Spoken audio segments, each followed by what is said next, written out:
ஜனவரி 26 இந்திய குடியரசு நாளாக போகுது. தரப்பட, விமானப்பட, கப்பல் பட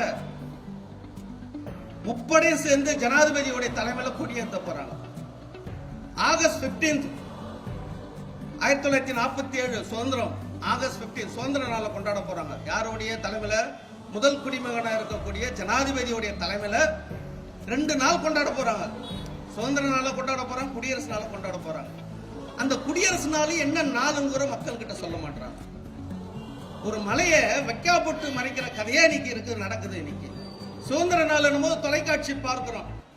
அந்த தொலைக்காட்சி பார்க்கும்போது மகாத்மா காந்திக்கு ஜே வந்தே மாதரம் கத்த ஆரம்பிக்கிறாங்க. சுபாஷ் சந்திர போஸ காட்டுறாங்க, சிதம்பர பிள்ளை காட்டுறாங்க, வாஞ்சிநாத ஐயரை காட்டுறாங்க, திருப்பூர் குமரன் காட்டுறாங்க, பகவத்சிங். எல்லாருடைய வரலாறு சுதந்திர நாள், சுதந்திர போட்ட தியாகிகள் எல்லாம் போற்றி புகழுறாங்க. அதே போல குடியரசு நாள் போது ஜனவரி 26 போது சட்ட நடைமுறைப்படுத்த நாள், சட்ட நடைமுறைக்கு வந்த நாள். அந்த நாள் வந்து பாபா சாஹேப் அம்பேத்கருடைய நாள்.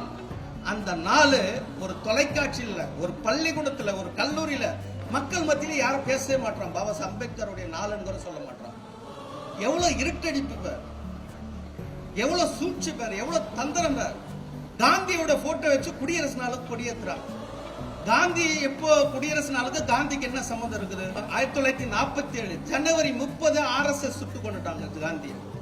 காந்தி இந்த குடியரசு நாளுக்கு காந்திக்கு சம்பந்தமே கிடையாது. ஆனா காந்தியோட போட்டோ வச்சுக்கிறோம். 55 ஆண்டுகாலமா அந்த திராவிட மாடல் சொல்லுகிற பத்தியா அவங்க காந்தியோட போட்டோ வச்சுதான் கொடியேற்றி இருக்கிறோம். 5 முறை இருந்த திமுக தலைவர் கலைஞர் காந்தியோட போட்டோ வச்சுதான் கொடியேற்றி இருக்கிறார். பாபா சாஹேப் போட்டோ வச்சு கொடியேற்றுனதே கிடையாது. அதுதான் சூழ்ச்சி தந்திரன்ற.